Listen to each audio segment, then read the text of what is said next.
We've learned from police on the scene that the suspect in this case is the victim's brother. What possessed you to hurt this baby? I'm his mom. I put his out. He threatened our whole family to kill. Somebody with this little regard for human life, somebody that's willing to stab a 2-year-old to death, is not somebody we can have walking out into society. November 29th, 2024.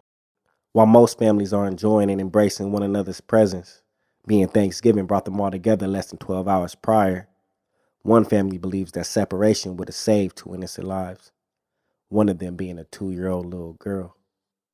This unfortunate story surrounds the dark and unstable mind of a 29-year-old Houston man named Kendrick Rayvon Fisher, which is the brother of his victim being his 28-year-old sister, Charlotte Fisher, and her 2-year-old daughter, Carly Watkins. On the morning after Thanksgiving around 3:30 a.m., officers received a phone call from a woman in distress at the Knox West Chase Apartments on the west side of Houston. The woman was 28-year-old Charlotte Fisher. Charlotte claimed she needed police assistance immediately at her apartment complex near the 12,000 block of Richmond Ave. The woman stated that she and her 2-year-old daughter were being held hostage by her own brother, Kendrick Fisher, and for them not to knock, just kick down the door. My daughter was able to get to the police and told him, don't knock on the door, because she got a camera up there. Don't knock on the door, kick it in. Well, upon arrival, officers knocked on the door repeatedly, and after receiving no calls and attempts to make contact with the female caller failed, the officers left the building complex. Hours later, police received another phone call, this time from someone close to Charlotte, reporting once again that Charlotte and her daughter were being held hostage inside of her apartment. The caller stated concerns to 911 after arriving at the apartment building due to no response calls or texts from her cousin Charlotte. The caller told 911 she arrived at the apartment, and as she peeked through the window, all she saw was blood splatter across one of the bedrooms and parts of her cousin's 2-year-old daughter Carly's body, exposed. She also stated that she spotted Charlotte's brother still inside the apartment. After the 911 call ended, police arrived at the apartment complex once again. This time, officers gained entry into the unit. Once inside, weapons drawn, officers found Kendrick Fisher sound asleep on his sister's couch, his clothes soaked and stained in his sister and niece's blood still. According to the prosecutor, Fisher's sister was told to call 911 by that friend. The friend then showed up at her friend's apartment on Richmond Avenue to check on her. The prosecutor says the friend claimed to see Fisher there, blood in the bedroom, and the toddler's body in the closet. Court documents state when police later responded, Fisher asleep on the couch in the apartment with blood on his clothes.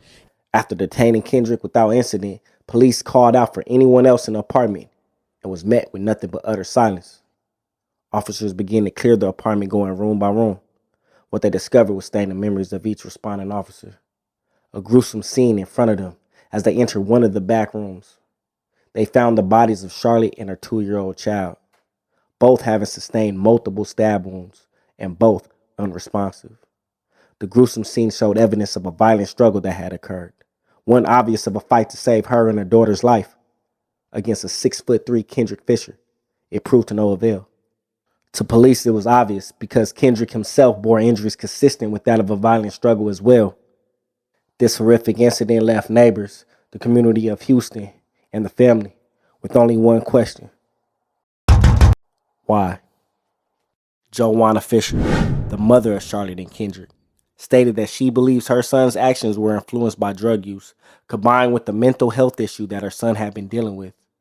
Kendrick Fisher had also documented history of violence and drug abuse, particularly with the use of synthetic marijuana, commonly referred to as K2. So-called friends laced them on some fake weed and it them up. His mother stated his erratic behavior had escalated in recent months, prompting her to file several domestic violence complaints against him. She alleged that he had threatened to kill the family just days before the attack. Despite these warnings, no action was taken by authorities to prevent further escalation. She also stated that she had put him out of her residence after he got physical with her in her home, also stealing her belongings as well. I went to the courthouse, to the police station, and I got paperwork ready to beat the hell out of me. My son, family violence. We did all this paperwork though, but what? Kendrick Fisher had previously served 7 years in prison for armed robbery and was released December of 2023. After domestic incidents with his mother and having nowhere else to go, his sister Charlotte opened up her home with her 2-year-old daughter, Carly Watkins, with love and open arms. During the months Kendrick had lived with his sister, neighbors stated that he made them feel uneasy and uncomfortable, with added statements from family that him and his sister never had any altercations until leading up to this attack. You could see no red flags. This was just completely out of the blue. After being apprehended, Kendrick Rayvon Fisher was charged with the murders of his sister, Charlotte Fisher, 28, and her 2-year-old daughter, Carly Watkins. Upgraded to capital murder and initially held on a $200,000 bond, that amount later was increased to $3 million following his initial court appearance.